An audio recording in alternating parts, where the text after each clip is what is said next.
Give me 1 second. Can I open this now? Oh. I noticed you always have crap.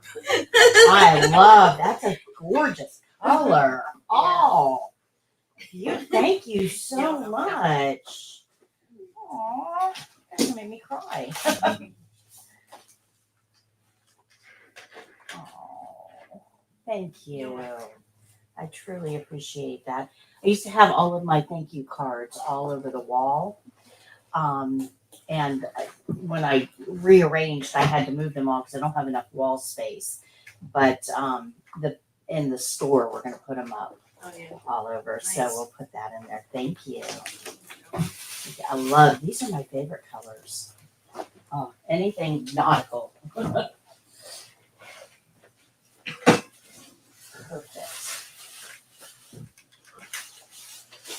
Let me just get, we are live, guys. Just give me 1 second here and we'll get started. Good morning. Good morning.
How to renew your Florida CNA certification.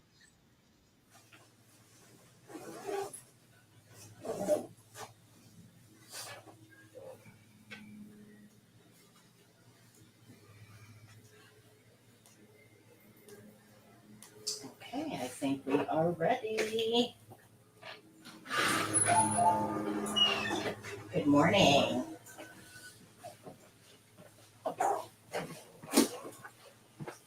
Let me get that air on. It's a little stumpy.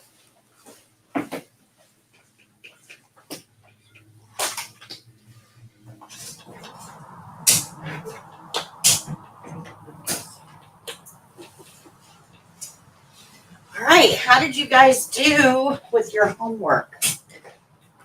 Oh, that's not good.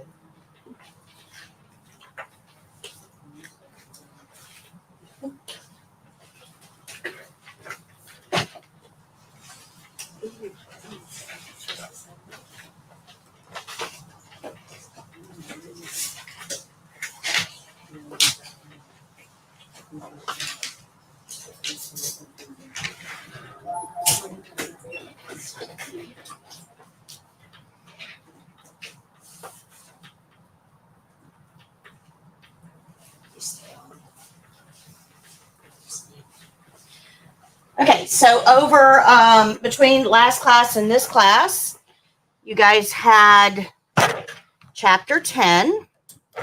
Should have been pretty easy for you overall. It's on employability.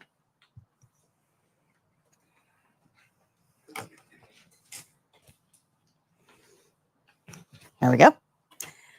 So let me go ahead and get your scores. Does anybody have any questions? Any questions? All right, Rochelle. Thank you. Neve. Thank you. Shakima. Thank you. James. Vanessa. Thank you. Dwayne.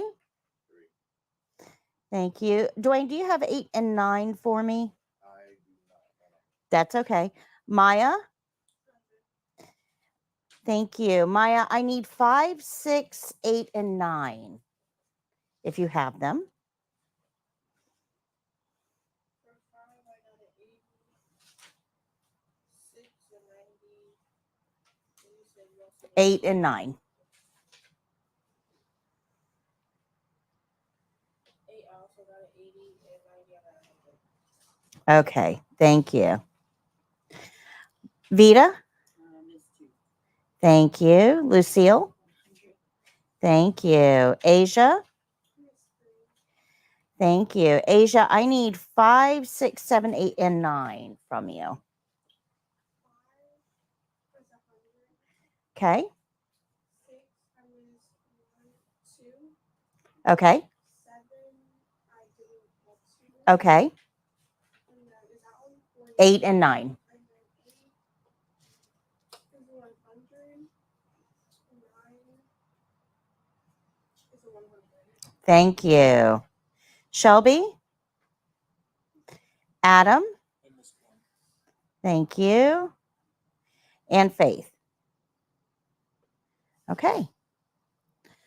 All right. Last class. That's it. We're done. You graduated. Congratulations. Was it as hard as you thought it was going to be? No? Do you feel like with a little bit of practice, you're ready for the state exam? Okay. All right. Very good. Okay. So before I let you go, there's a couple things we have to talk about. Getting your certification is one thing. You have to take the test, you've got to pass it, and then you'll be certified. But once you're certified, you're going to have to renew that certification. And we have to talk about how often you have to renew, how to renew, what the requirements are. So there's a lot we need to go over here so that you can keep your certification once you get it. You only have to take the test once to get certified. After that, as long as you renew on time, you'll never have to retake the test.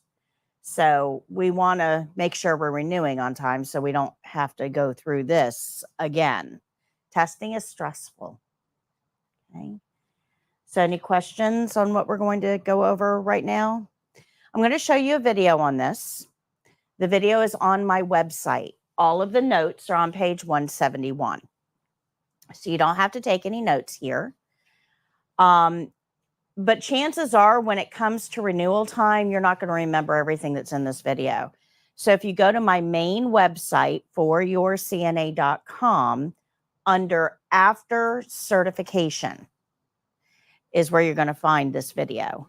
And that way you know where to go back and review it when it gets closer to your renewal time. Okay. So let me go ahead and show you this one. And then we're going to talk about employability. It's a little bit different in healthcare.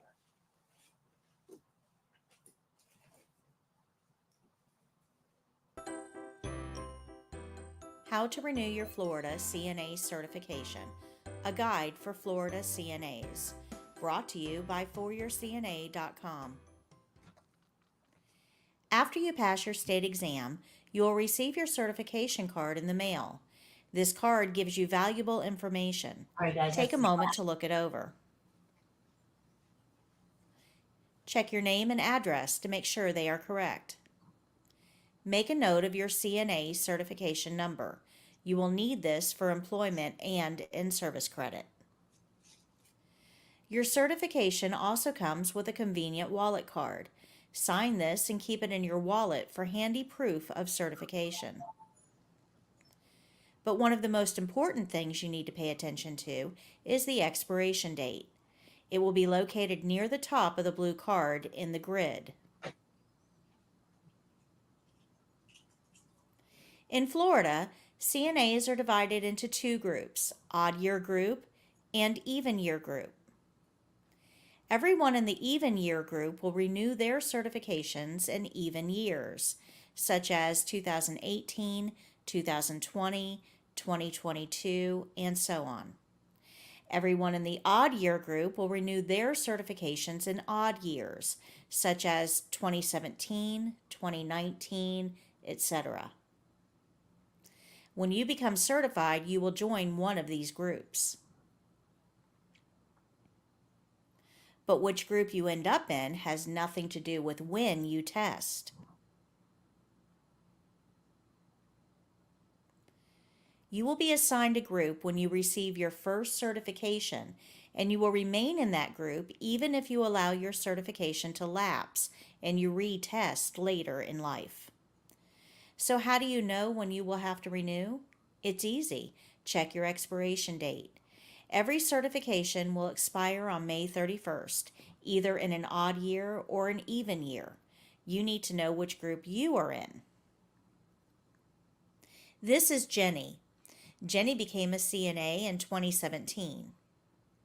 She was placed into the even year group, so her expiration date will be in even years. She is joining a group already in progress, so her expiration date will be the same as theirs, regardless of when she became certified. Everyone in this group has the same expiration date. So, do I have to take the test again? No. As long as you meet all the requirements and renew on time, you will never have to take the state boards again. In order to renew your CNA certification in Florida, you must meet 2 requirements and pay a small fee. You must work at least once as a CNA for pay in this renewal cycle. You must complete the required number of in-service hours and pay the renewal fee. We will look at each of these in more detail in the following section. In Florida, every CNA is required to perform nursing-related services for monetary compensation within the renewal period in order to renew their certification. That means they have to get paid to do CNA skills. This rule is in effect to ensure that CNAs are using their skills so that they do not forget what they have learned. But there are no specific amount of hours that are required. But be careful. If you are not currently working in healthcare as a CNA, you may not be able to renew. But there is a way. Follow me to see Jim's story. This is Jim. Jim became certified as a CNA in 2016. Jim planned on going to work in the local hospital after he became certified. But Jim's uncle needed help at his bank and hired Jim. Jim likes his new job at the bank and he's doing very well there. He doesn't want to leave the bank, but he wants to keep his CNA certification active. He worked hard to get it. One of Jim's bank customers, a supervisor at the local home health agency, mentioned that they were looking for weekend CNAs to care for some of their new clients.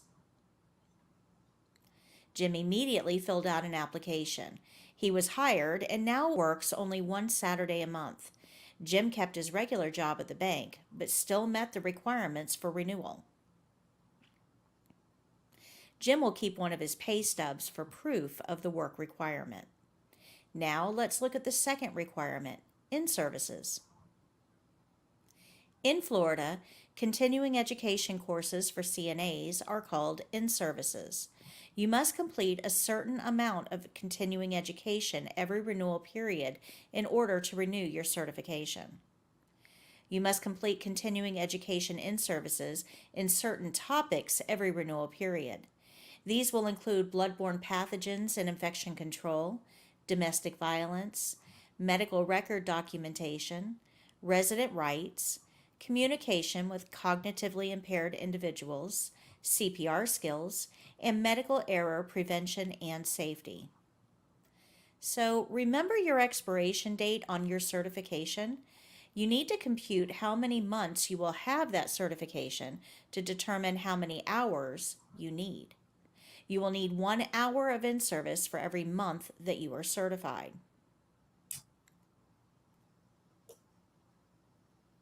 First, locate the date that your certification was issued. Then locate your expiration date. Count the number of months that you will have your certification in this certification period. So if this certification issue date was January 1st, 2017, and the expiration date is May 31st, 2018, there are 17 months of certification.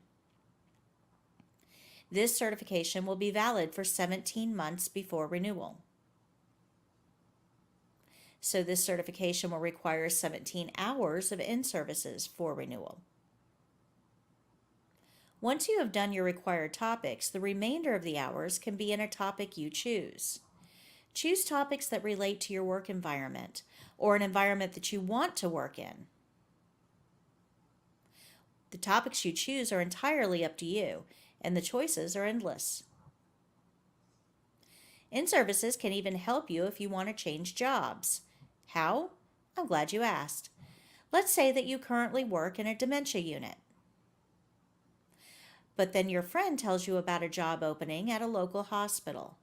You've never worked in a mother-baby unit, but you really want this job. You can complete in-service topics related to this new opportunity to show motivation. This shows that although you lack experience, you are willing to learn. Supervisors like that. Now that you know how many in-service hours you need for renewal and what the required topics are, you need to find out how to get them. Most workplaces require an orientation session for new employees.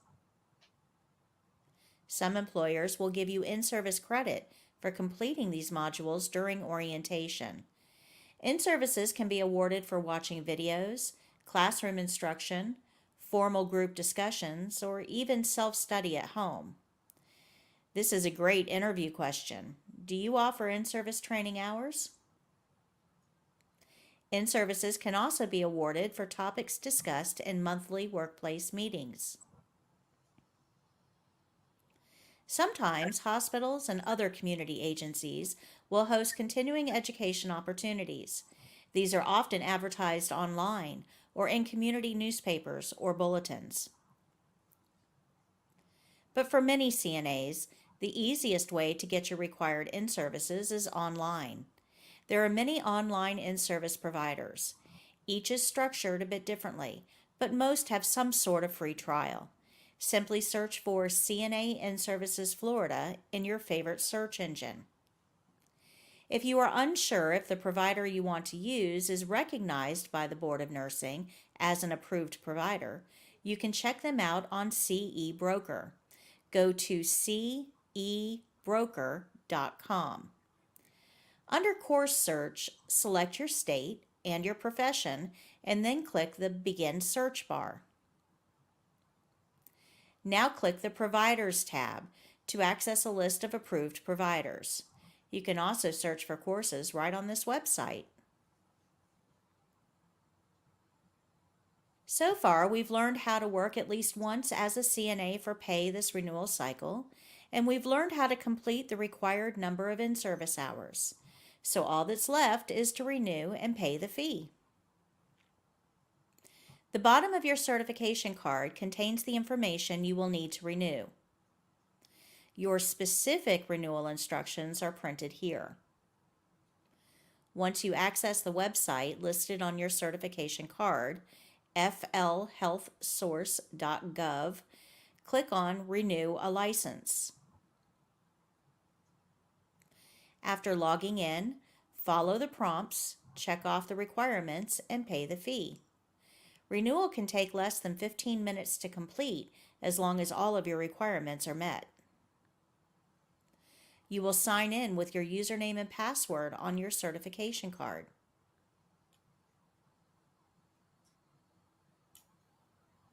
You do not have to send anything to the Board of Nursing to prove that you've met the requirements. You only need to send proof, which would consist of a pay stub and in-service certificates, if the Board of Nursing requests them from you. You must keep your proof for at least 4 years after renewing. Never, ever lie on your renewal. The Board of Nursing does periodic audits. The penalties for lying on your renewal are severe. Make sure you've met all the requirements before completing your renewal. You now have all the knowledge you need to renew your CNA certification in Florida. Remember to look at your new certification card for your next expiration date. Until then, happy caregiving. All right. Does that make sense?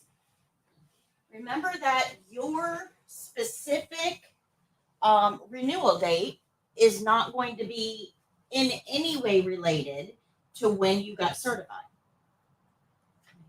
So let's say that you take the test on June 10th and you get certified. Your expiration date is not going to be June 10th because you're joining a group already in progress. You're going to share their expiration date, which will be May 31st of either odd years or even years.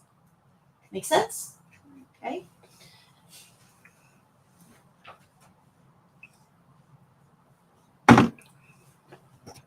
I get phone calls, and this time of year is really, really busy for phone calls for me. I get hundreds of phone calls.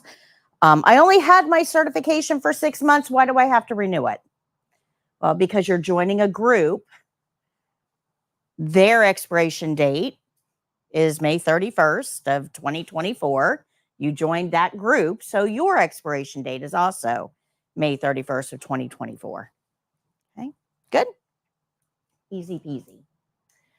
All right, so again, you can find this video if you go onto my main website, foryourscna.com, under After Certification. You can find that same video we just watched on the website, and that way you'll know where to find it when it comes to renewal time. This is what your blue card is going to look like. Your expiration date is right up at the top in the grid, so it's really, really easy to find. But this is what you're going to get in the mail once you get certified. Let me go back to that real quick. All blue cards in Florida have a little wallet card attached to it. So you can, it's perforated, so you can just pull this off and keep it in your wallet with you. And that way you can show it to employers and let them take a copy of it when you're going for interviews. Don't ever, ever give an employer your original certification, because if they keep it, you may not get it back. And then if you have to request another one from the state board, they're going to charge you for it. Okay. So you can let them make a copy. That's fine.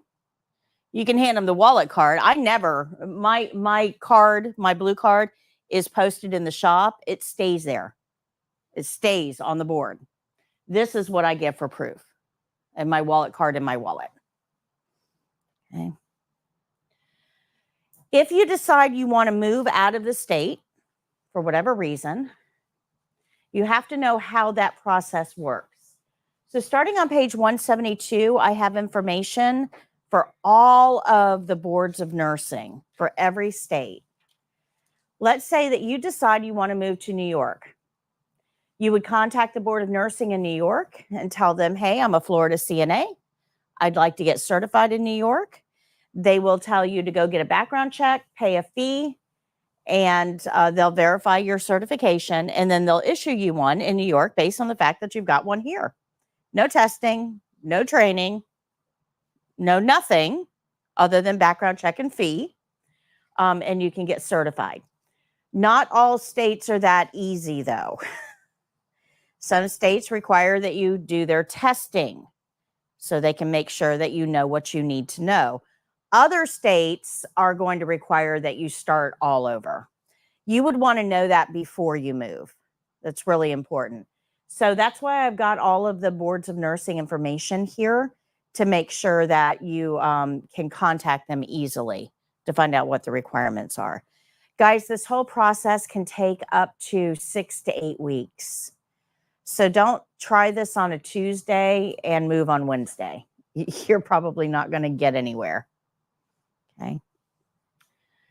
So now let's get into finding a job. So this is going to be on page 174.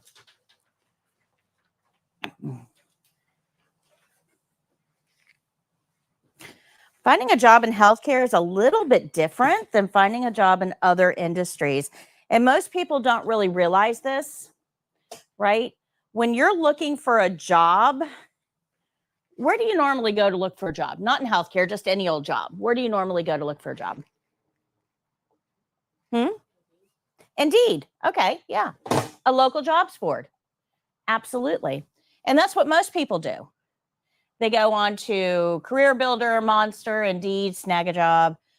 All of those online jobs boards are usually our first stop because they're easy. You can sit on your couch at home and try to find a job, apply right online. It's convenient and it's easy. But there's a problem with it, and we're going to talk about that specific to healthcare. And this is why it should not be your first stop or your only stop. And we're going to get to that. So the first thing that you have to figure out in healthcare is, where do you want to work? How many of you guys took the workplace personality quiz? Anybody take that? You're going to want to take that. If you go onto our website, foryourcna.com, scroll down about halfway down the page, you will see that workplace personality quiz. You need to take that, because otherwise you're going to be spending a lot of unnecessary time applying for jobs that aren't a good fit for you. And let me explain to you why this is so important. And students they ignore me all the time with this, but unfortunately, this happens way more than I would like to see. How many of you guys want to work in a hospital? Okay. How many of you guys want to work in a nursing home? Okay. How many of you guys want to work in home health? How many of you guys want to work with pediatrics? Nobody. Oh. How many of you guys don't care where you work as long as they pay you? Me. All right. So here's the deal. Okay. You guys have a specific place in mind that you think you might fit well. That's, it's either due to pay or your schedule or your working style or whatever. So you start applying for jobs in that setting. You go on to Indeed, you find an opportunity, you apply for it, and you go to the interview and you get hired. Great. Congratulations. You now have a job in the workplace that you wanted to work in. That's awesome. But unfortunately, if you didn't take the time to figure out whether you are a good fit for that workplace, when you get in there and you go through orientation and you start to realize that, oh my gosh, this is not what I thought it was. I don't fit well here. It's way too fast paced, or there's way too much change going on, or, there's way too much travel, or whatever the case may be. You will leave that job, but more importantly, about 60% of you will leave healthcare based on one bad experience. And it wasn't a bad experience for somebody else that had a different personality. Does that make sense? That workplace personality quiz is designed to keep you in healthcare by helping you identify where you're most likely to thrive right now. Now, that'll change through your career. When I was a brand new nurse, I worked in a nursing home. I got that experience. And then I went into pediatric private duty, and I worked with kids for years in their home. And severely disabled children, kids on vents with feeding tubes and things like that. And then I went into an ICU. Well, I went into the hospital on the floor, and then I transferred in an ICU setting. And then I went into hospice. So I've worked in a very wide variety of healthcare settings. There's a doctor's office and walk-in clinic in there too. But I've worked in a very wide variety of settings at different times in my life where it made sense. Okay. If I had come out of the school and gone right into ICU, it probably wouldn't have worked out well for me. And I probably would have had a negative impression of healthcare based on that experience. Does that make sense? I'm trying to keep you in healthcare. So take the quiz to figure out where the best place for you to start working. You'll change as you grow, but we got to figure out where you should start. Good? Make sense? Okay. I am not a good long-term care nurse. Like nursing homes, it's not really for me. I don't like doing the same thing every day. I don't like monotony. I am a problem solver. I am a thinker. I like to be challenged. And if I'm not challenged, I get bored and I wander off somewhere else. It's just the way I am. So long-term care really didn't hold much appeal for me because it was the same thing every single day. But there's some of you who thrive when it's the same thing every single day because now you've got consistency. You know what to expect and you thrive in those types of settings. So remember that there's a spot for everybody. We just got to find yours. Okay. Wish I had known that before I took that long-term care job. Would have probably made me a lot happier. So this will help you. Once you know where you should start your job search, then there's the quiz. That's what it looks like. Then we can start looking at opportunities in that setting. So, of course, the first place we usually go is an online jobs board. Okay. The one thing that you probably don't realize, though, is that every one of those costs money. Every one of them. So if I have a position, let's just take my retail store for a second. Let's say I have a position for a store clerk in there, a retail associate. And if I wanted to advertise that position on these jobs boards, which I did last year, I actually hired somebody to help. I went to the jobs boards to post a job, and it was going to cost me somewhere about, to post on all of them, about $800 a week. Now, I can't even afford to pay $800 a week to an employee. You think I can afford to pay $800 a week to find an employee? No. So I can't advertise on all of these. I have to pick and choose. So which one of these is going to best fit what I'm looking for? So my ideal candidate, where would they go to find a job? Does that make sense? I ended up just putting a post on Facebook and a sign in the shop and hired somebody. That was free. Okay. So this can get really pricey. Now, why do I bring that up? Because in healthcare, we always have openings. We are about 1 million CNA short. Let that sink in. 1 million CNAs short across the country. You are in demand. Trust me, you are not going to have any problems finding a job. But this should not be your first step. Okay? I'm going to tell you what your first step should be in a minute. But understand that we are short-staffed. Everybody is hiring. Nobody is full. And even if somebody is full, that doesn't mean that all of their staff is going to stay. Because unfortunately, healthcare is a very transient industry. The second you find out that a nursing home down the block is going to pay you 50 cents more an hour, you know what you're going to do? Put your notice in and go get that job instead. So CNAs hop all over the place. So if there's no opening today, check tomorrow because there probably will be. Good? Make sense? Now, this is even more important now than it was even 6 months ago. Because 6 months ago, we used a lot of travelers, agency CNAs, because nobody was fully staffed anywhere. So in order to fill in, you get agency CNAs. So all the CNAs went to work for the agencies because they paid top dollar. It was great.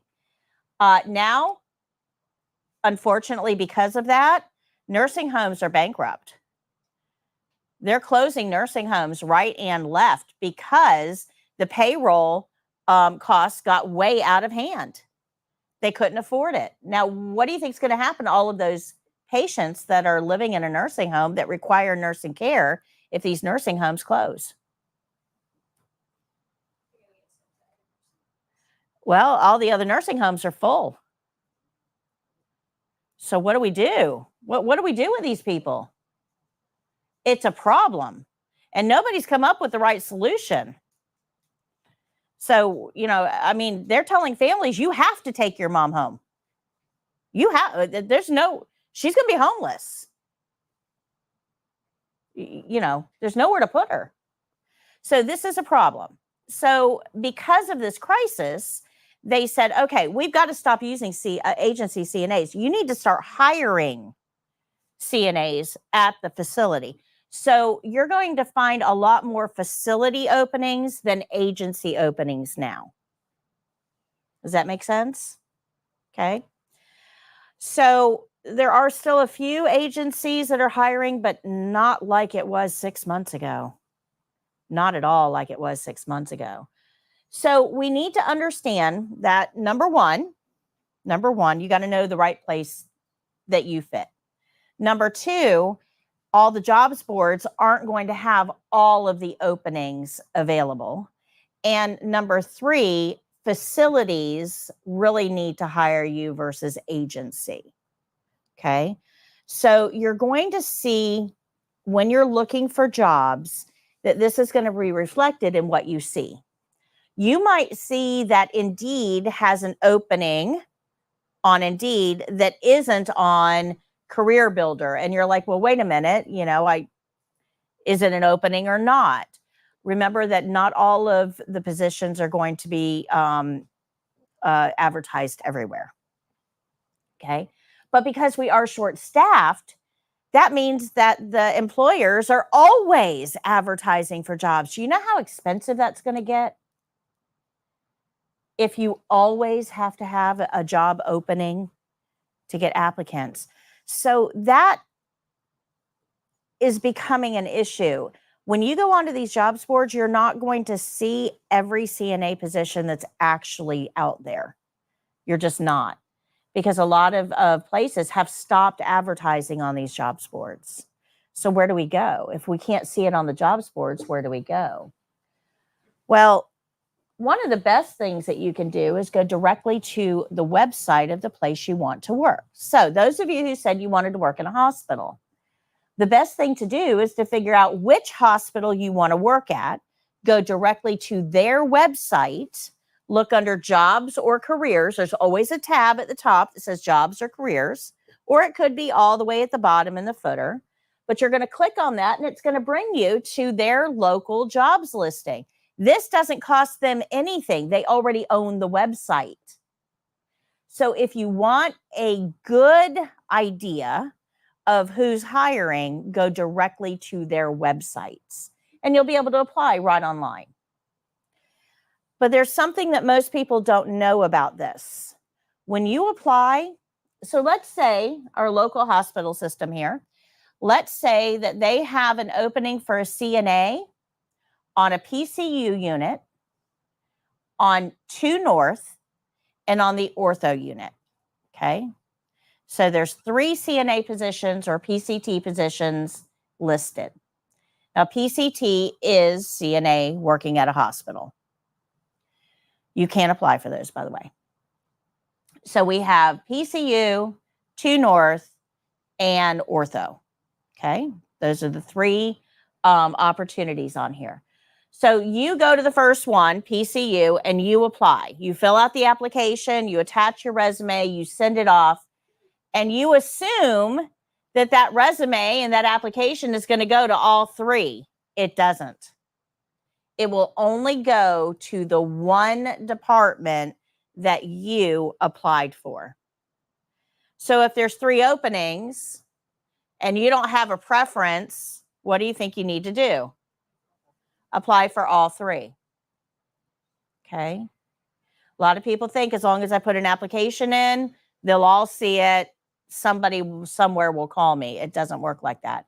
You've got to do the work. You've got to apply to all three. Now, I remember a million years ago, you could actually walk into the hospital, go to the front desk and say, hey, can I have an application? And you could sit down and fill it out right there, and somebody would eyeball you and, take your application and then schedule you for an interview. And it doesn't work like that anymore. You won't be able to see anybody. You're doing this electronically. They have no idea who you are. You are a name on a screen. You have no opportunity to make a good impression. The other thing that most people don't know about this is that application, when you fill it out online, does not go to the hospital. It goes to a third-party human resources company. So like our area, most of the human resources companies are in St. Pete. So that means some person in St. Pete is getting your application. They don't know you. Has nothing to do with the hospital. They're just managing people. And they're not medical. They're human resources people. So they look at the job description that the manager wrote out. This is what I'm looking for. And they look at your screen, what you've got on the screen for your application. And if those two don't match exactly, they throw your application out. They don't tell you, you don't get notice, nothing. So you're sitting there waiting by the phone for weeks and weeks and weeks and not getting anything back. And you're wondering what happened. Well, what happened was they passed on your application. They just got rid of it. They figured you were not a good candidate. So if you don't hear back within a week, you should apply again. But make sure that your application matches that job description exactly. And this is a really good rule of thumb, but most of you guys took the CPR class, and we call it CPR. But on the job description, it's actually going to say BLS. So when you put on your application that you're CPR certified and the job description says requires BLS, those are not the same, not to human resources. So if the job description says BLS on your application, you need to make sure it says BLS. Okay? You can copy and paste the job description to match, bring it over to your application. Make sure that you meet the requirements. Good? Makes sense? Apply often, especially in the hospitals. Very few people, very, very, very, very few people actually get a call back or any glimmer of interest the first time they apply. Very few. You've got to apply multiple times. When they start seeing your name come through over and over and over and over and over again, they're much more likely to forward it on. Be persistent. Now, you can do the same thing in nursing homes. Nursing homes have websites. Go look up to see who's hiring. But those actually usually go to the nursing home. So it's a little bit easier process. Hospitals are the hardest to get hired on. If you're trying to get on at the hospital, you have to give yourself about 3 months to go through the hiring process. Nursing homes is like a week. It's much easier. All right. So go directly to that website and apply. Now, I've made this easy for you in our community. This isn't going to help you guys tuning in from wherever. But for you guys, I've done the work for you. If you go on to foryourcna.com, under after certification, the very first link there is local employers. And when you click on that, it's going to bring up this page. I have listed all of the hospitals, nursing homes, assisted living facilities, rehabs, pediatric, home health agencies. They're all there. Now, each one of those, you see the names of them, but if you actually click on that link, it takes you directly to their website, the jobs page on their website. So all you have to do is go to my page and link over to all of our local employers to be able to see who's hiring. Okay, good. So I've done all the work for you. This makes it super easy. But going to every single workplace website can be a bit overwhelming, time consuming. It's a great place to start if you know where you want to work. Like if you've got transportation challenges and you know that you've got a nursing home, an assisted living, and a hospital on the bus route near your house, and you know you can get back and forth to work that way, those are the places you need to concentrate on. You wouldn't apply to a place 30 miles away because you've got no transportation. So this is a good option if you know about where you want to work. But if you're wide open, if you're like, I don't care, just somebody hire me, I need a paycheck, right? I know I need to work in assisted living, but somebody hire me. Then you can do something a little bit different. You can actually go to Google. And Google doesn't charge. That's what I like about this. So Indeed charges, Snag-a-Job charges, Career Builder charges, Google does not. Google, because all of these websites are on the internet, Google will go into all of those websites and see who's hiring and compile a list for you. And it'll link over. Okay. Are we able to apply for PCA as well? Yes. So let me explain the terms. This is very confusing it's not just confusing for students, it's confusing for everybody. Nobody really has this down. So let me explain this, okay? Performing personal care skills, bathing, dressing, grooming, toileting, feeding, mobility, right? Those are personal care skills. Those are things you can do without a certification. You can go into your neighbor's house and help them off the toilet. Nobody's checking to see if you're certified for that, right? Those are just what we call friendly neighbor skills. Your neighbor needs help. You have the ability to brush teeth. You can help them, right? No certification necessary. Friendly neighbor skills. So we have to keep in mind that what we've been trained to do, we've been trained to do it a certain way for patient safety and infection control, but really they're things you do for yourselves every day. Nothing exceptional there, right? So we call that a home health aide. Just friendly neighbor, somebody that can help you with bathing, dressing, grooming, toileting, feeding, mobility. Now, when we add on to that observation and reporting skills, now that makes us a CNA. And if you notice, a lot of our conversations were about observation and reporting. That's what sets you apart. Okay? So if you're certified, you're a CNA. If you're not certified and you're doing patient care skills, observation and reporting, but you're not certified, we're going to call you something else, like PCT, PCA, nurse tech, patient personal care attendant. That was another one. There are about 50 different terms. None of them are regulated. And this is why it gets so confusing.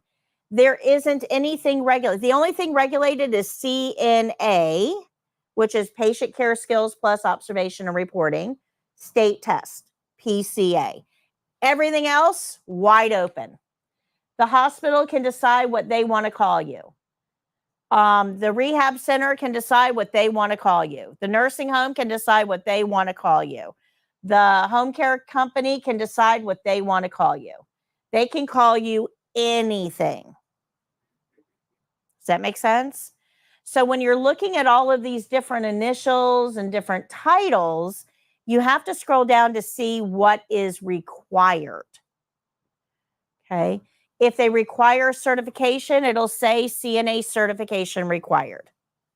If they don't require certification, you're not going to see that. Does that make sense? So it gets really, really confusing really quickly. But the biggest thing to understand is you can't be a CNA without the test. That's that certified part.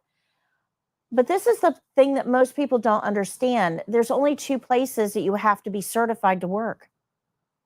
And that's in a nursing home, specifically, nursing home, and in home health if you don't have anything else. If you've got your home health aid, that's fine. But to work in home health, because home health, you're not actively being monitored. Nobody's there. Like in a nursing home, there's always a nurse.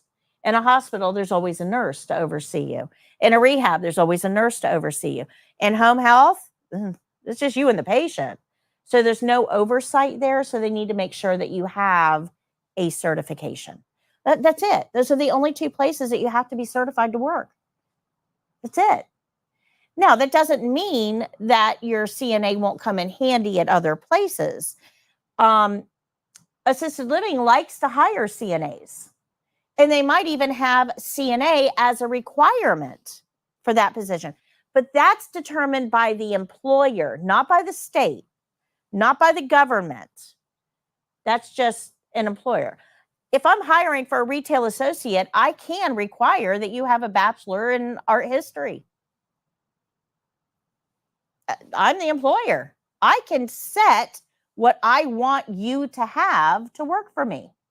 This is who I'm looking for, right? I can make it as outlandish as I want to. Employers get to decide what certifications they want you to have. Now, CNA is easy because they know you know how to do vital signs. They know you know observation and reporting. So a lot of places will default to CNA required because they don't want to have to train you. Make sense? But there's only 2 places legally, according to the law, that you have to be certified to work. Everywhere else is probably going to call you something different just because they don't need that certification. Okay? So apply to all initials, just apply. Good? Questions? Are you guys starting to see that it's not as easy as just going onto a jobs board and trying to find a job in healthcare? It's a little bit more complex because there's always openings. Always openings. All right. But there's another thing that a lot of people overlook when you're looking for jobs, and that's social media. Again, employers will post on social media because it's free, just like I did. I posted on Facebook. I'm looking for a store associate, and that's how I got applications. So this is free. Their social media team will post, hey, we're looking for a CNA nights, sign-on bonus, apply here. So check out the social media pages of your preferred employers where you want to work. And this goes a step beyond that. This is a referral. Everybody knows someone that works in healthcare. Think about your circle for a second, right? Think about your circle. You probably know someone that works in medical. So this is a great resource for you. Go to them and say, hey, is your company hiring? Because chances are, if they refer you, if they say, oh my gosh, yes, we're hiring, and if you apply and you get hired, I'm going to get a bonus and so are you. Because the employer would rather give employees a bonus for bringing in new people than hand that money off to an online jobs board. You're already hired. You've been working there for a year. They like you. Everything is great. If you bring her on, right, you guys already get along. I'm not going to have staff conflicts. Right? Make sense? So referral bonuses can be a really good incentive for you to recruit. All you have to do is ask the people in your orbit, people that are around you, hey, you work in medical, right? Where do you work? Do you know if they're hiring? Do you think it would be a good place for me? Now, I want to take a time out here and talk about something not related to this, but it's super important. I just told you that we are 1 million CNA short nationwide, right? Now, how long are you in this class? 4 weeks. Probably another 2 weeks to get certified. So let's stretch this out and say 6 weeks, from 0 to CNA in 6 weeks, right? We have over 1 million CNAs currently working. If every single one of those CNAs would just one person, just convince one person in their life, one person, hey, you would make a great CNA. Let me help you get certified. You know, this is where you need to go to school. If you would mentor one person, we are 6 weeks away from getting out of the CNA shortage. You guys understand that? It's short-term training. There is no reason we should be 1 million CNA short. Nurses, I get. That's a 2 to 3 year commitment. Takes a long time to churn out a nurse. Long time. But CNA is 6 weeks, guys. We could be out of this shortage in 6 weeks. Now, the reason that I bring this up, this is one of my soapbox issues. The reason I bring this up is because we're in a CNA shortage because of you. Because CNAs get out there, they start to work, and they will tell everybody in the world how horrible their job is. Well, your job is horrible because you're short-staffed. If we had a full staff, you wouldn't have as many patients, and your day would go way better. So instead of telling everybody, oh my gosh, don't ever become a CNA, this is the most horrible job in the world, it's, you know, I've got too many patients, and talking people out of becoming a CNA, if you flip that around and talk people into becoming a CNA, those with the right heart, by the way, not just anybody. But if we got other people involved in the industry, the shortage problem would go away. And then it would be a good career, a good place to work. Does that make sense? So that's why this is so important, that we're making sure that we're representing our industry properly so that we can recruit new people to come in. When new people do come in, don't treat them like crap. It's super easy. Help them learn the ropes. Don't treat them like crap. I don't know why CNAs try to run off new people. It's stupid. You're complaining. I got you help. Help the help. Right? Make sense? So be careful about how you represent your industry to others, because that goes a long way toward making sure that the patients are well taken care of, that we're happy in our job, that our employer is happy. All of that goes together, and we're going to influence a lot of that. So when you're looking around your circle and you're asking somebody, hey, is that a good place to work? Do you think I would be a good fit there? If they tell you no, understand that that is their impression based on the fact that they're short-staffed. Okay. So if you rephrase it like, okay, so you say that's not a great place to work, but would it be better if there were more staff? That's a great follow-up question if somebody says, oh my gosh, don't work here. If it's a management problem, run. You're not going to fix management. You're just not going to. But if it's, you know, oh, we've got too many patients, understand that that problem can be solved. 6 weeks, guys. That's all it would take. If everybody just recruited one person, man, CNA would be the ideal job. Okay. All right, some other opportunities. You can visit facilities in person. This doesn't work as well as it used to, but it's still worth a shot for small facilities. Small facilities. You can also go to job fairs, community events, and look in trade magazines as well. So a lot of places to look for jobs. Don't limit yourself to just the online jobs boards. Now, Once we have decided where we want to apply and there is an opening, we're going to fill out that application and we're going to make sure it matches the job description exactly. We also are going to be persistent. We're going to apply often. I'm not talking about every day, but once every week or two. Remember, it can take a little bit of time, especially for hospitals. Now, once we get an interview, there's a couple things we have to talk about. And I know Chapter 10 covered most of this, but there's a few things that I want to bring out and highlight here. So the first thing when you're talking about going to an interview is be odor neutral. Don't smell like a lot of perfume.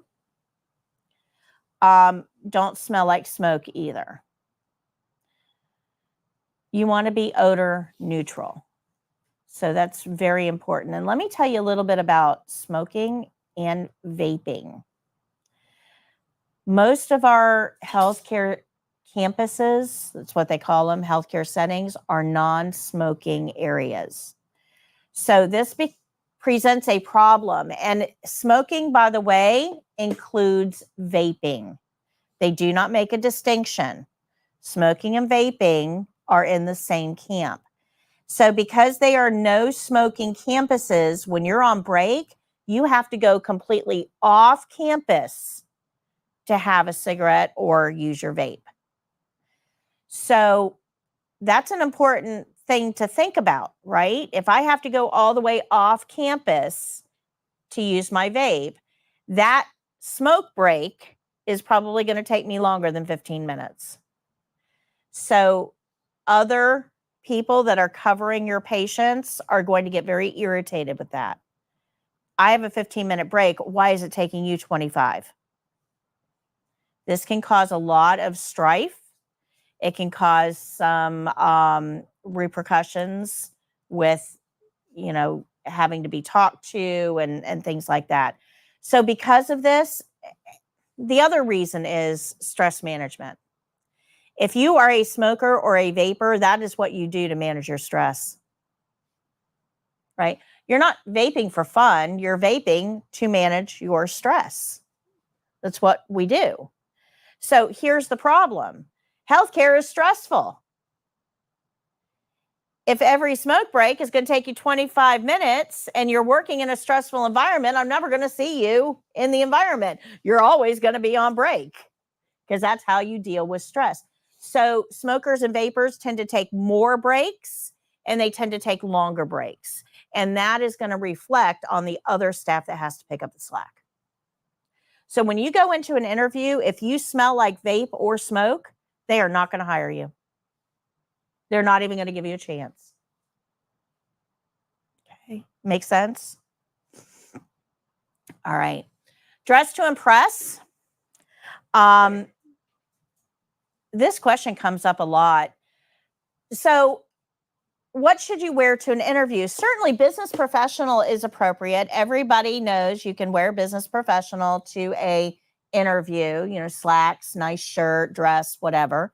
But there's an old saying, dress for the job you intend to get. So if we're intending to get a CNA job, what do CNAs wear? Scrubs. Scrubs are appropriate for entry-level healthcare employment interviews. Absolutely. Because they get to see what they're getting. But, huge but here. They need to be neat. They need to be clean. They need to be pressed. Don't take them out of the dryer, shake them off, and throw them on like we do for class.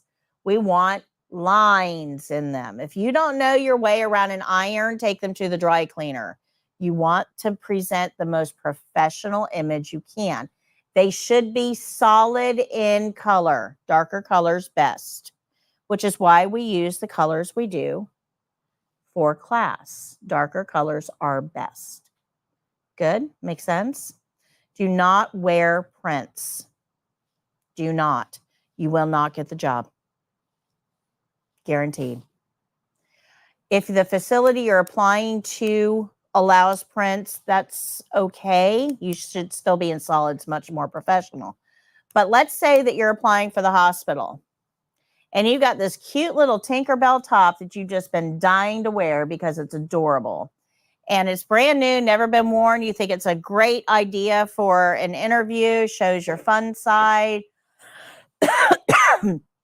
You put that Tinkerbell top on and you go to the hospital to interview.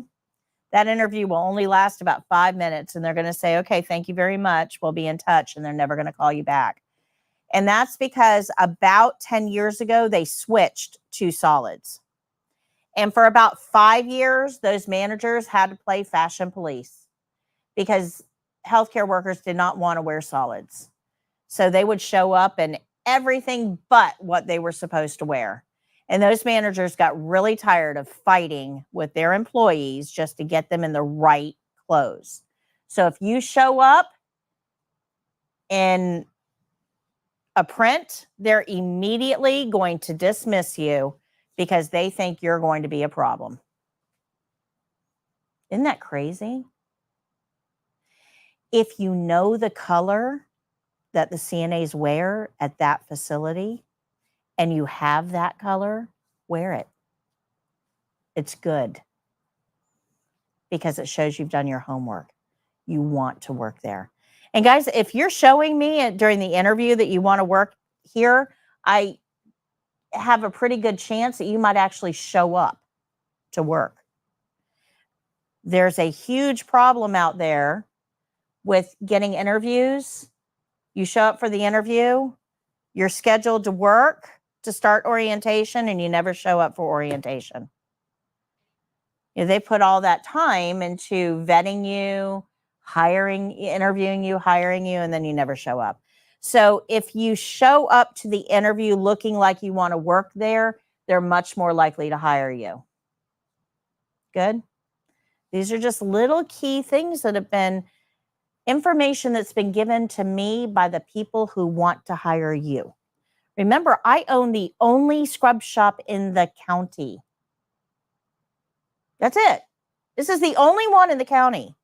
Do you know where all of the people that want to hire you come to shop? Do you know who they talk to when they're here? This is all information they gave me to give to you. Most of the managers that are going to hire you sat in these seats. We've been doing this now for 17 years. I've got over 5,000 graduates from this program. And almost all of them went on for nursing. Most of them are going to hire you because you came from here. That's going to help you. But they also give me information. Hey, you need to tell the students to do this. You need to tell the students no prints. I won't hire them. You need to tell the students whatever. So that's why I'm passing all of this on to you. This is all insider information. Okay. Good. Something else that you need to know about interviews is that when you go into the interview, you should shake their hand. And most people, I don't know, I don't think they're teaching this in school anymore, how to shake hands. But when you shake somebody's hand, you should never be sitting. Do you guys know that? You have to stand up. It's a power dynamic. You have to be eye to eye or as close to eye as you can. So if you're sitting in a waiting room chair, this is really big, way bigger psychologically than you think it is. If you're sitting in a waiting room chair waiting for them to come get you and they come out and they extend their hand to shake your hand, you need to stand up to shake that hand. Okay. Does that make sense?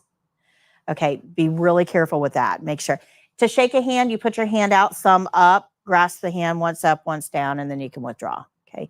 No arm wrestling. No. Okay. So make sure that you know how to do that effectively. When you're answering questions, you should be brief and complete. Brief and complete. Let's see here. Make sure you smile. Act like you want to be there. We know you don't. It's an interview. Nobody wants to be there.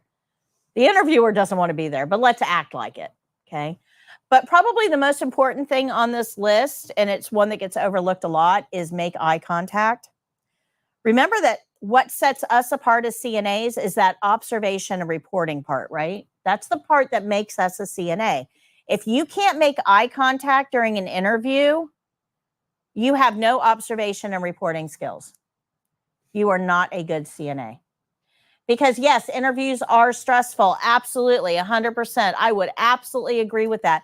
But do you know what else is stressful? Working in healthcare. If you can't make eye contact during an interview, you are not going to be able to make eye contact with an irate family member or a patient that's undergoing a crisis or a nurse that's frustrated. You've got to be able to perform under pressure. Making eye contact shows that you're able to do that. Good? Makes sense? All right. Now, there's one more thing on here, or two more that we want to get into specifically. So, yeah, we're going to dress in business casual or scrubs. But when we go, we want to make a packet. Now, these packets are way more important than you think they are. When you go in for the interview, you should have this packet with you. You should have your resume. If you don't have a resume, go to CareerSource. They'll help you build one for free. But you need a resume. You also need any certifications that you have. Okay, so like your blue card from the state, a certificate of completion from a CNA program. If you are certified in dementia or have your med tech, those types of certifications.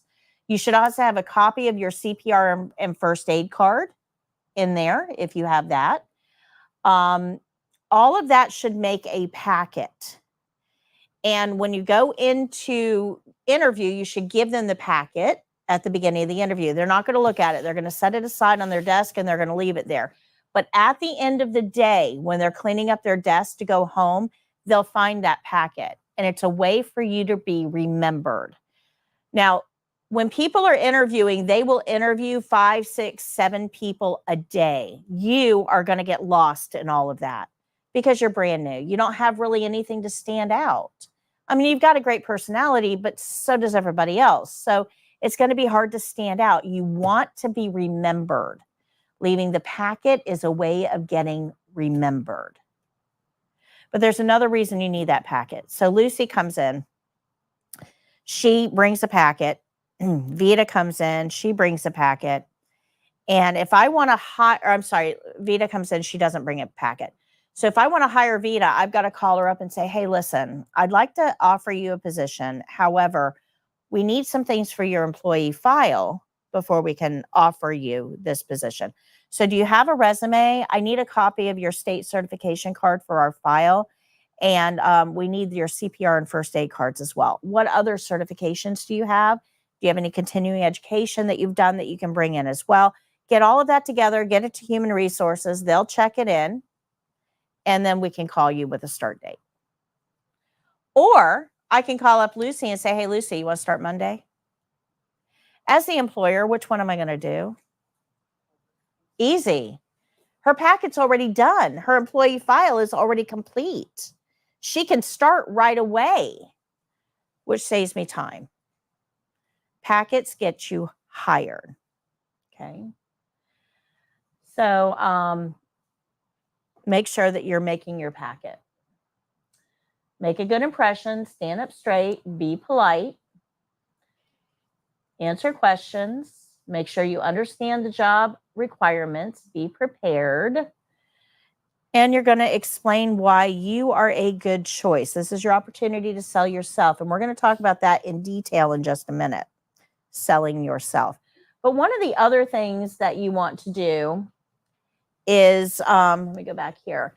One of the other things that you want to do here is have a notebook with you because you're going to want to ask questions. You're going to come to a part in the interview where they're going to ask you, do you have any questions for me? And the very worst thing you can say here is, no, I'm good. I'm good. I think we covered everything. Because it makes you look either uninterested or uninformed. Definitely unengaged. There's a whole lot of uns there. We don't want those. So you should have a little notebook with you and a pen. And you should have some questions written down before you go in. So you can pull that notebook out and you can ask those questions. Now I have a list of questions in your book. What page is that? 176. Because you don't know what to ask right now. You're still new. So there's a whole bunch of questions here. Some of them will be covered in the interview, some won't. So you want to take some of these questions in, whichever ones make sense for the setting that you're in, and ask those questions. Okay. One of the big ones here. How many of you guys have kids? Okay. Grown. Okay. All right. How many of you guys have transportation issues? You share a car with other people. Okay. So for you guys, this is the most important question you can ask. Do you mandate? What that means is if you're scheduled 7 to 3 and you have to get off at 3 to get your kids from daycare, you can't work past 5 ever because you got to get your kids from daycare. There's nobody else to do it. Mandating means you work 7 to 3. If the 3 o'clock person doesn't show up, you get to stay. I don't care what you got going on in your life. You can't abandon your patient. You must stay until we find a replacement. And we might not. So that means you're doing a double. That's an important thing to know. Some places mandate. Basically, it's not up to you when you get to leave. If you have transportation issues or childcare, you need to know that right away. One of my students actually got really messed up with this, really bad. She had to stay. The facility threatened to report her for abandonment if she left. She had nobody to pick up her kids from daycare. And daycare, because they couldn't get a hold of her, called DCF. So this can snowball really quickly. This is something you want to know before you get hired. Okay. Those of you who like overtime, mandating is awesome. You like those paychecks, mandating is awesome. Okay. Make sense? Good. So make sure that you know the questions that you need to be asking. And then we get to this part. At some point in the interview, you are always going to be asked, tell me a little bit about yourself. And this is the hardest question for people to answer. Nobody knows what to say, right? This is your opportunity to sell yourself, but you don't know what to say. And if you say the wrong thing, you can actually turn them off pretty quickly. So you don't want to say things like, well, let me just see here. Hold on.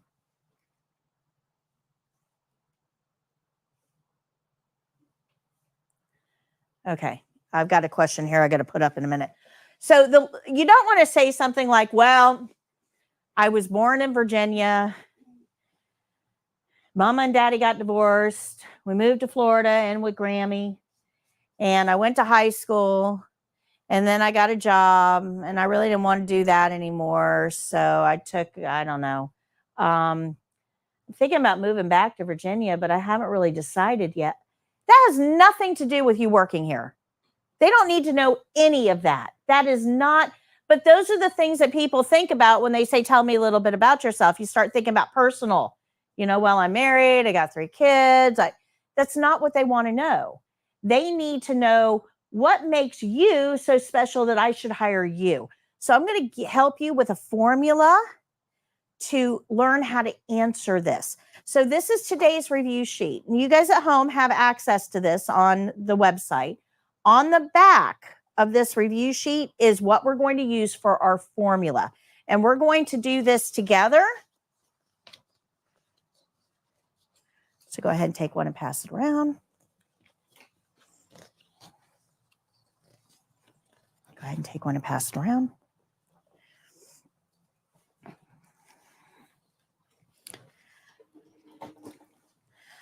So in order to create this, we have to have some very specific information. So your most recent job roles, 3 soft skills that you possess, why you want to work in healthcare, and 3 positive personality traits.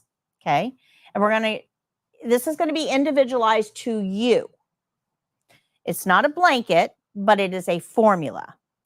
So what we're going to do is at the top, you're going to write a couple of your most recent job roles. So were you a server? Were you a customer service representative? Were you a daycare worker? Were you a truck driver? Were you an accounting professional? Were you a scuba diver? I mean, what were some of your previous job roles? Okay. You want to identify some of your most previous job roles. Now, in those roles, you probably developed some soft skills. You don't realize you did, but you did. Every employment that you've ever had has taught you something. So let's take server, for instance, because that's a pretty common one. Well, I was a server. That doesn't really have anything to do with healthcare. Actually, it does. It has a lot to do with healthcare. Because as a server, you learned to pay attention to when those glasses were half full so you could refill them, right? Those are observation skills. That's anticipating needs. You also learned how to read body language. You could tell when somebody was getting ready to send something back to the kitchen. So that is, excuse me, being able to read people. You learned how to deal with difficult customers. You learned how to get the food out to the table while it was still hot, but after the appetizer was done, right? So prioritization and organization skills.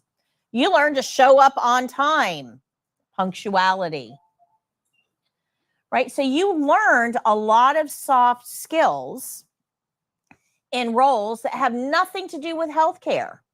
So I want you to take a look at this at number 1 there. Take a look at those soft skills and find 3 out of that list that most closely identify with you.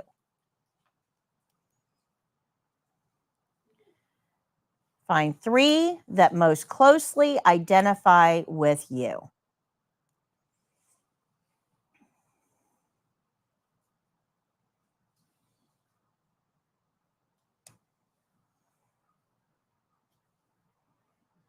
So for me, my soft skills would be, my name is Patricia. I'm a registered nurse. And my most recent role was in education. I developed curriculum and educational aids for CNA students. In that role, I developed problem-solving techniques, integrated research and development techniques, and engaged in active listening to make sure that students were able to truly understand the resources that I was using. Make sense? That's way better than, well, I was born in Florida. Now, so we've got our previous job role and we've got a couple of soft skills that we developed. So now we've got to tell them why we're here. So why did you decide to go into healthcare? Why are you here? Are you here because you're looking for a career with advancement opportunities? Right? The economy is getting really bad out there, guys. So are you here for a career that's in a recession-proof economy? Are you here because you've always had a desire to help others? Are you here because you took care of grandpa and you just determined that you liked being in healthcare? What brought you to healthcare? Okay. And then you've got to tell them what makes you you. 3 positive personality traits. Are you flexible? Are you dedicated? Are you energetic, positive, responsible, honest, passionate about the care you provide, dedicated to teamwork, trustworthy, and compassionate? Which three do you most closely identify with? And then you're going to put it all together at the bottom. So your tell me a little bit about yourself speech should sound something like this. I've recently come out of a career as a server where I learned time management, prioritization, organization, and anticipating needs. But I wanted a career with more opportunity for advancement and really to help with my strong desire to help others. So I took a CNA course and now I'm certified and ready to start my career. I would be a good fit for your facility because I'm flexible, I'm energetic, and I'm absolutely passionate about providing good quality care. Do you guys see how using this formula can really help you craft a good tell me about yourself speech? Now, if you go in, if you do this and you memorize this, when you go into the interview and you're able to say this, and you're competing against people that are going, well, I don't know what to tell you. I'm available to start Monday. You know, when you can sell yourself, remember that observation and reporting are what sets us apart, right? This shows that you know how to report. You're going to take the information, condense it down, know what's important, and be able to relay that in a concise manner. Good? Pretty cool, right? All right. So this is how we do it. We figure out our job roles, 3 soft skills, your reason, and 3 personality traits. And then you use that to craft your tell me a little bit about yourself statement. And that's exactly what you have on the back of your worksheet. Now, after the interview, you really should send a thank you card, a thank you note of some sort. You can do this by email, but guys, I get about 300 to 400 emails a day. I don't go through them all. I don't care. I just mark them all as read and move on. So emails aren't going to have the same impact. You send me something in the mail, like in an envelope with a stamp on it, I'm going to open it every time. What is this? Okay. So if you send a thank you note at the end of your interview, remember they can't hire you if they don't remember you. You guys remember that? Right? You send that thank you note. It's a way of getting in front of them one more time. So thank you note, super short and sweet. Thank you for the opportunity to interview for this position. I look forward to hearing your decision. Please let me know if there's any additional information you need. Short, sweet, to the point. But again, it's showing that you have good communication skills. It's showing that you're interested in the job. You want that job. But it also shows that you're taking the steps that is necessary to be remembered to get that job. Okay? Sometimes you're going to be offered a PRN position. PRN means as needed. As needed. How many of you guys caught the game show yesterday? Anybody catch the game show yesterday? Yeah, the game show, you're going to want to go back and review that. The game show yesterday was all about medical terminology and abbreviations. So PRN showed up on the game show yesterday too. But PRN positions are very common when you're first brand new out of school. Think of it like an extended paid interview. If you're offered a PRN position, take it. You're probably not going to get a full-time position right out of the gate. Full-time has benefits, but it also means that I can't get rid of you if you're a bad apple. It's very hard as a company to get rid of a bad full-time employee. You have to go through a verbal warnings and written warnings and human resource interventions and action plans and all kinds of stuff before I can get rid of you. In the meantime, you're messing up all my patients. PRN doesn't have that problem. If I hire you PRN and you don't turn out to be very good, I'm just not going to put you on the schedule. Nope, we don't need you. Nope, we don't need you this week. Nope, we don't need you this week. Okay. So it's a way of getting rid of bad employees and working the ones that work best for us. So if you get a PRN offer, take it and then do the very best you can. And that should work into a full-time. The nice thing about PRN, there's no benefits with it, but you get a higher wage. So if you're all about the money, PRN is what you want to be looking at. No benefits, though. So just because you're leaving us doesn't mean we're leaving you. You still have opportunities. You have the entire online course at your disposal. Remember that you have that for a year. You have this room available to be able to practice from 1:30 until 4 on Mondays and Wednesdays. You have the game shows twice a month. You have all of the skills videos that are on our website for free.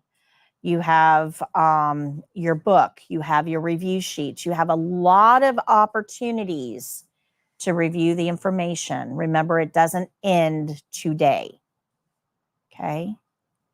And I'm always available by email. You've got my email at the top of the syllabus. Practice test on page 191. Anybody take this yet? Anybody take it? How'd you do? 5 wrong. Okay, so 5 or less, you're ready for the written test. More than 5, you need to get the ebook to review. Shame is the ones that I got wrong. I kind of put too much thought into it. Yep. And that's the problem. Be careful. That brings up a very good point.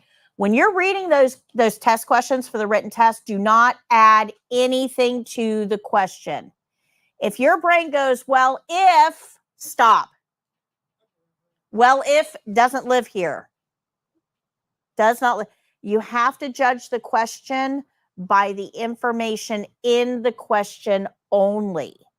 So if your brain goes, well, if he can't get out of bed, if the question doesn't say he can't get out of bed, that's not an issue.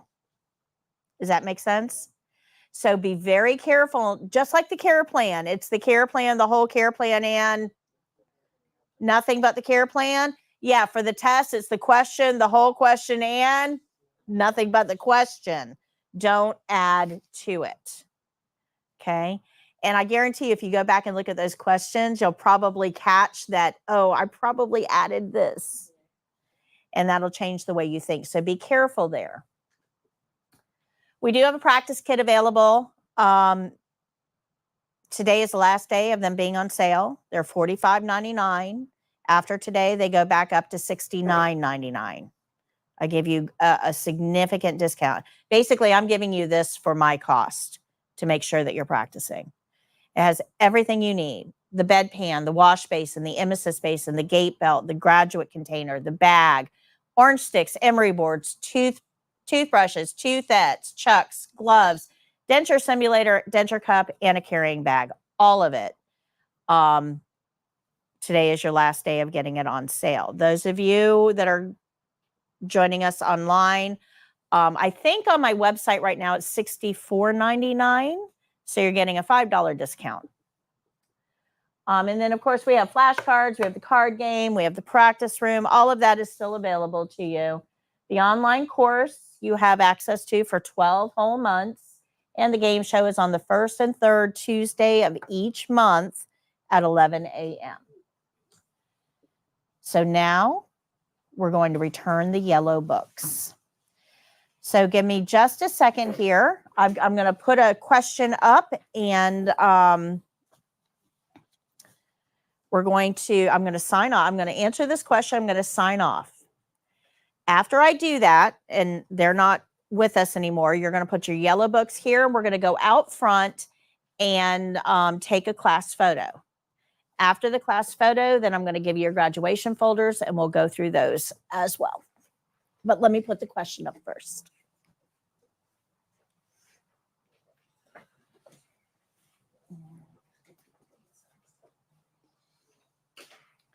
Okay, Anthea asks, good morning. I registered to take my state exam and received an email from them that the application is complete. So how long do I have to get an answer to let me know when to pay the $155? So Anthea, your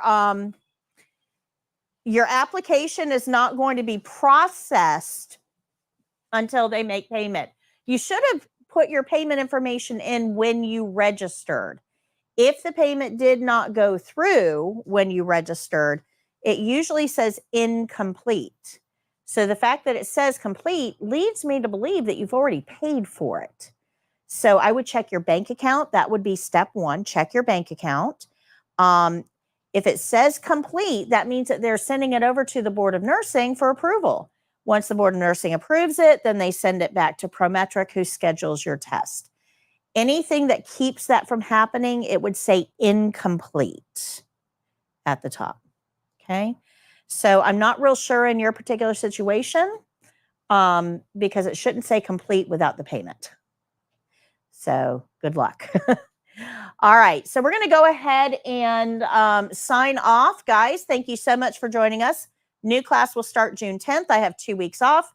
And we're going to congratulate this class on a job well done. And we will see you in 2.5 weeks. Until next time, happy caregiving. Bye.